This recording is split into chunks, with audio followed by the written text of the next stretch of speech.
apa yang disampaikan oleh Bang Andrinov ini itu kayak statement lemah begitu loh Bang.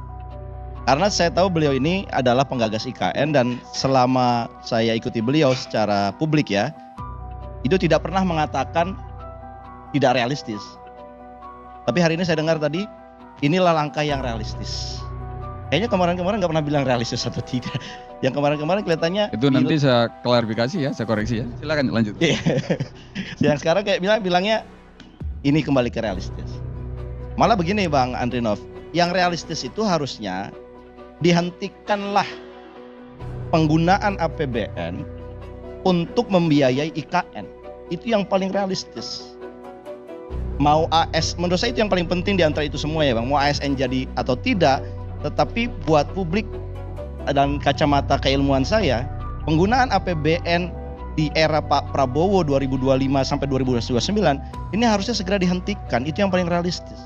Mengingat banyaknya program-program yang dicanangkan oleh Pak Prabowo dan ini adalah janji kampanye beliau. Makan bergizi gratis 490 triliun, mirip dengan IKN.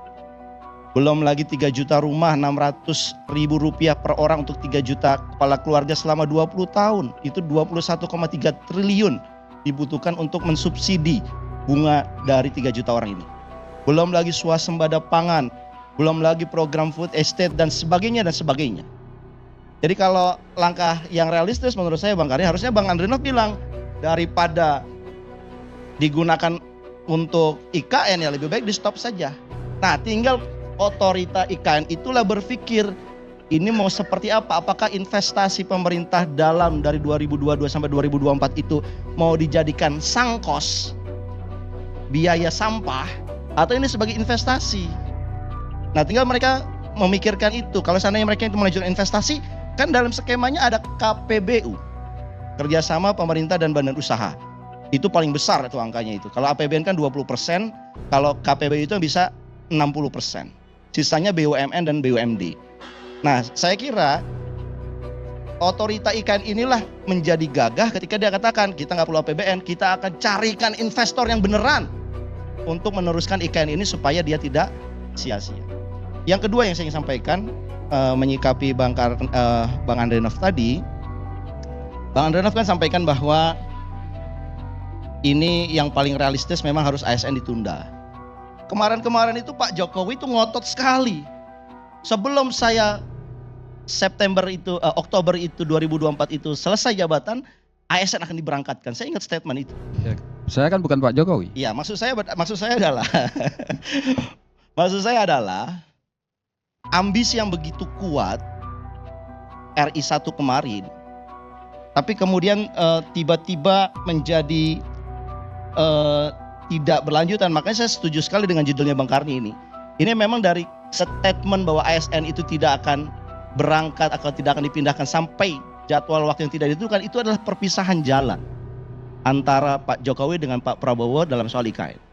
Saya katakan demikian, itu dalil yang sangat kuat karena desain IKN ini kan mengundang investor karena ada orang yang akan menghuninya. Dan orang pertama yang menghuninya itu adalah yang namanya ASN. Jadi ini sangat core dalam dunia investasi.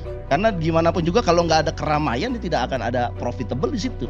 Nah sementara orang pertama yang didesainnya tidak akan ke sana sampai jadwal waktu yang tidak ditentukan. Ini kan samanya sebetulnya tanda kutip kegagalan dalam IKN, kegagalan dalam investasi. Yang ketiga saya ingin sampaikan, sebagai publik saya merasa anggaran yang direalisasikan oleh IKN ini total dari tahun 2022 sampai akhir Desember 2024 kemarin adalah hitungan saya 75,8 triliun Bang Karni.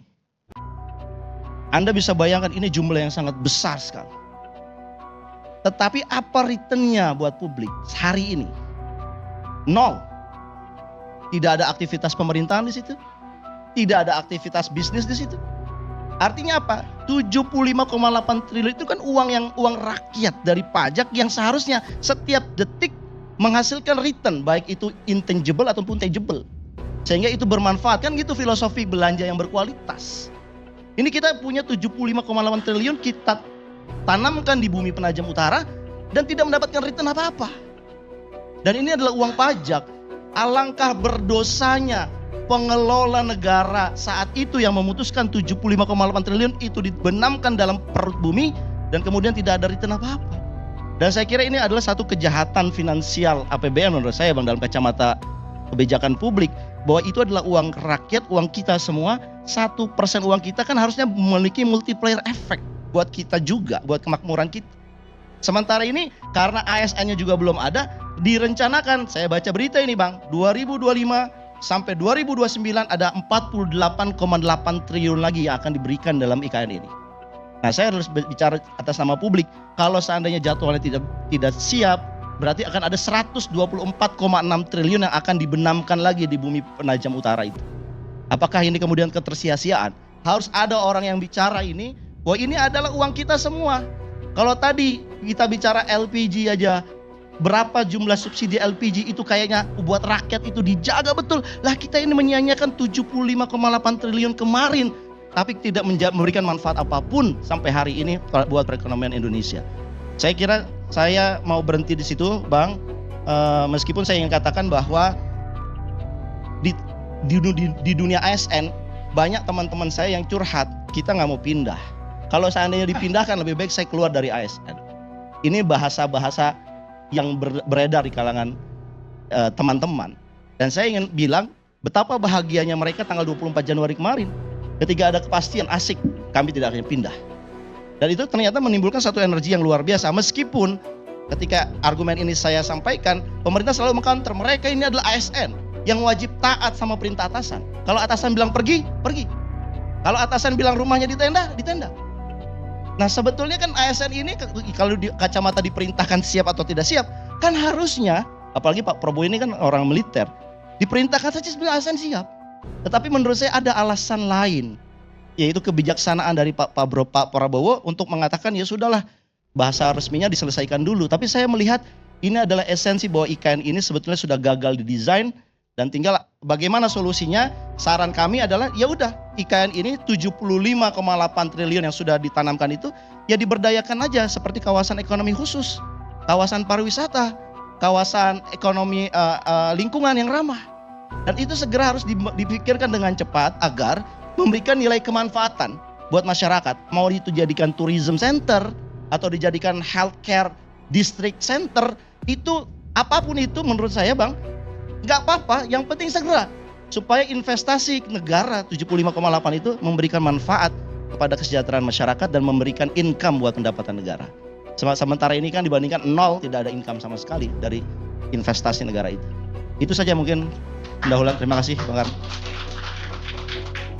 Jadi menurut Anda masih visible nggak? IKN sebagai ibu kota negara tidak visible lagi. Tetapi sebagai kawasan ekonomi khusus, entah itu pariwisata ataupun kesehatan, visible. Oke teman-teman, barusan pernyataan atau statement dari Pak Ahmad Nur ini menyatakan bahwa IKN ini sudah tidak realistis gitu ya, karena banyak sampai detik ini belum ada manfaat bagi masyarakat ya. Ini benar juga ya teman-teman, menurut saya juga seperti itu. Jadi kenapa kita harus melanjutkan proyek yang belum dirasakan gitu, dan bahkan secara hitung-hitungan itu udah tidak masuk gitu ya, udah nggak realistis lagi karena butuh dana yang banyak gitu. Sedangkan APBN kita ini sangat terbatas dan program-program yang lain juga butuh mendapatkan kucuran dana dari APBN, yang program lain itu lebih istilahnya bisa dirasakan langsung oleh masyarakat karena dikucurkan ke daerah masing-masing, ke program masing-masing. Nah, sedangkan untuk IKN ini kalau kita tambah lagi dana belum tentu itu bisa selesai ya. Dan artinya ini dengan tidak jadinya atau dibatalkannya pemindahan ASN ke IKN ini ya bisa dikatakan belum ada aktivitas apa-apa ya sampai saat ini gitu. Benar juga. Gimana menurut kalian teman-teman, apakah masih realistis untuk IKN ini bisa dilanjutkan atau ya udah kita hentikan dulu aja gitu? Pak Prabowo biar fokus untuk program makan siang gratisnya dengan program-program yang lain yang bisa dirasakan.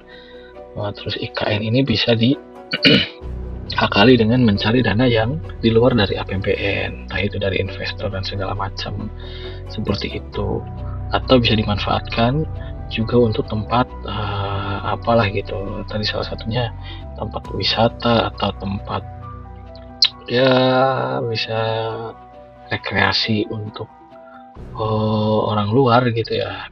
Kepalang sudah terbangun, gedung-gedungnya sudah terbangun bagus gitu ya, cuman untuk aktivitas yang sebuah ibu kota negara itu belum mumpuni ya teman-teman. Mungkin itu yang menurut saya seperti itu sih. Jadi gimana menurut kalian? Silahkan tulis di kolom komentar. Kita bertemu di konten selanjutnya. Terima kasih.